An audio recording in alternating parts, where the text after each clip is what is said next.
Yan si Krista. Uy! Krista! Ay. Magandang buhay pong muli sa inyo lahat dyan. And Happy New Year po. Meron po tayong mga question na hindi ko po talaga masagot dahil hindi pa nangyayari sa akin. Pero sa ngayon po, meron na pong kasagutan yung mga tanong ninyo about sa bakit po nagiging mailap ang ibon or bakit ayaw po raw sumunod ng ibon. Based on my experience po, nangyari na po sa akin. Kaya masasagot ko na po ngayon sa inyo kung ano po yung tamang diskarte. Unang-una po kaya po sila nagiging mailap dahil kulang na po sila sa bonding. Yun po yung aking experience ha. Kasi mula nung nakaraang Pasko, then umabot po ng January 1, hindi ko po masyadong na-banding ang aking ibon. Pero isipin nyo, 5 days lang yun. 26, 27, 28, 29, 30. 5 araw lang. Pero ayaw nang sumunod ng ibon. Then, pangalawa, may kamalian din po ako. Iniwanan ko po ng birdseed. So, yun po yung number 1 talaga na. Dapat, kung handfeed lang. Ngayon, kung gusto nyo pong pakainin ng birdseed, konti lang. Huwag nyo pong dadamihan. Ang pinakamahalaga po dyan ay yung banding. Tulad po ng nangyari sa akin, kay Krista, sa oras po ng show, ayaw po mag-show ni Krista. Muntik po akong mapahiya. Buti na lang po, mahaba na po ang ating experience sa pagpe-perform sa bird show. Kung nagkataon po, mangangatog ka. Di ba po? Buti na lang sanay na ako, nagawa ko po ng paraan. Ay naman po makikita ninyo na nagluloko po yung ibon. Then sinubukan ko po yan bago po ako mag-show. Naramdaman ko pong ayaw na talaga sumunod ni Krista. Pati si Buddy po ayaw na rin sumunod. Kaya bago po ako nakadating dun sa aking event, medyo may nervous po ako. Kasi ayaw sumunod ng mga ibon. Sabi ko, patay ako dito. Pero may diskarte. Number 1, yun nga, dapat gutom po yung ibon. Talagang hindi ko siya pinakain ng mula, umaga, tanghali. Hapon na po ako nagpakain nung ako po mag-show na. Pinatikin ko lang ng konti. Then sumunod naman.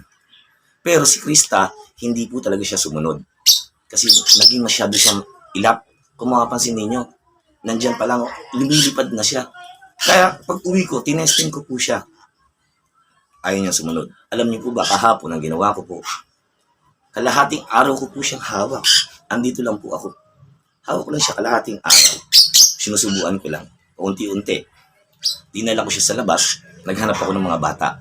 Pagdating ko sa labas, nakakita ko ng mga bata. Pinabanding-banding ko muna. Nung napansin ko, sabi ko, okay na. Gumagana na. Pero nung una, paglabas ko lumipad agad.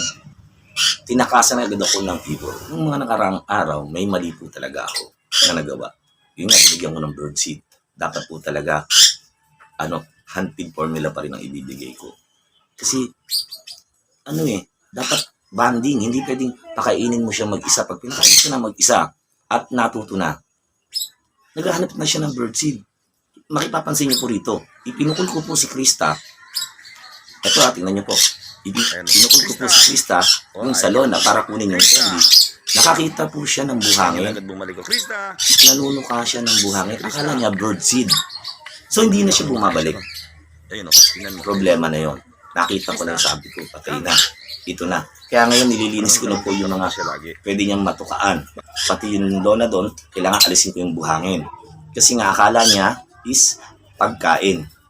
Kaya pa siya tumitigil dahil akala niya birdseed. Kaya dapat po taglaan din nyo, iband ninyo ng gusto.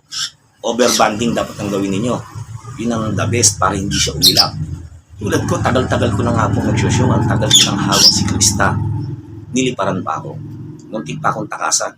Napakataas ng nilipad niya. Tapos umikot-ikot pa.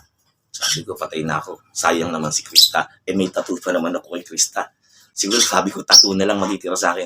Sa mga nagtatanong po, paano po raw ulit ibabalik sa banding, gutumin nyo lang po. Yun po yung base sa aking experience ha. Gutumin nyo lang po yung ibon, then gawin nyo po. Kalahating araw nyong hawakan, tsagain nyo lang. Ganon, subo. Tapos ganyan, laruin nyo lang sa kamay nyo. Huwag nyo ipapatong kahit saan. Sa kamay nyo lang po ilalagay. Then, after ng kalahating araw, ilabas nyo po yung ibon. Kumanap kayo ng mga bata, paglaro kayo doon, babalik po yung diwa niya. Kasi nawala po siya sa wisyo. Yung nga, sabi ko sa inyo, kitang-kita nyo naman sa pangyayari sa akin. Ganun lang po ang gagawin nyo. i-banding nyo ng gusto. Then, gutumin nyo po. Muli, ako po si Kuya Honard, ang inyong Hunted Bird Tricks Tutorial. Magandang buhay po.